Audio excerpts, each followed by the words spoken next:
So talks and discussions are going on right now that Arnold Barboza and Jack Catterall can possibly be next in a matchup to face each other. This is going to be a very, very tough matchup for both guys.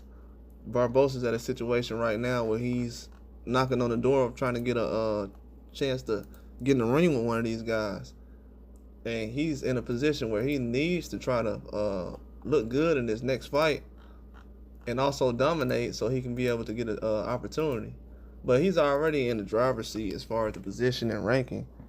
But it'll put more eyes on him. I think his last performance against Ramirez was very telling, but it was expected.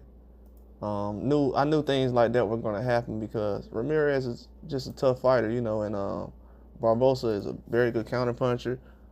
And a lot of things kind of lined up perfect for him in that situation. I know he came off that tough fight where a lot of people felt like he had a tough loss, or it was a loss that should have been counted, but it was a win, and he came out unscathed after a while. And really, in this situation, Jack Catterall, he had a tough fight against Regis Prograis, and he had a good performance against Josh Taylor as well, both times.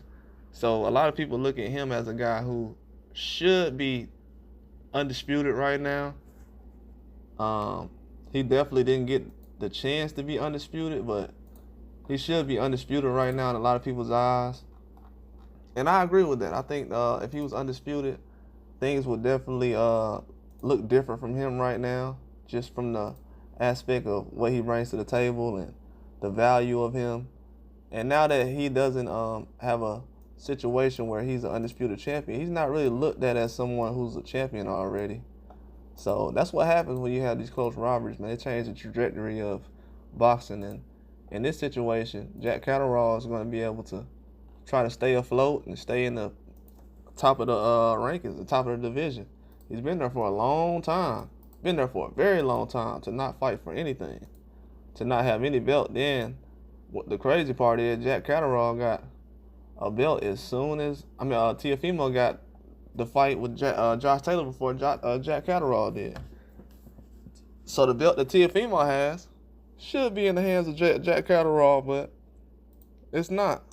And that's a bad situation for Jack Catterall to be in, because now he has to go back and make some things happen when he really wasn't in that position before. He was already kind of looking at things from a standpoint of he's going to be able to dominate, come in, do what he needs to, but it's tougher now. These fights are not getting easier.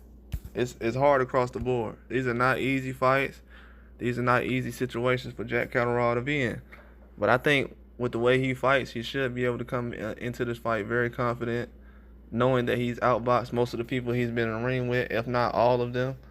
And he's going to be in the perfect scenario. He's going in there confident, already faced the undisputed champion, felt like he dominated in both fights. And Barboza's at that point where in his career he wants to be a champion. And he's at the age now where he's in his prime, and he wants to show everybody that he's at his best.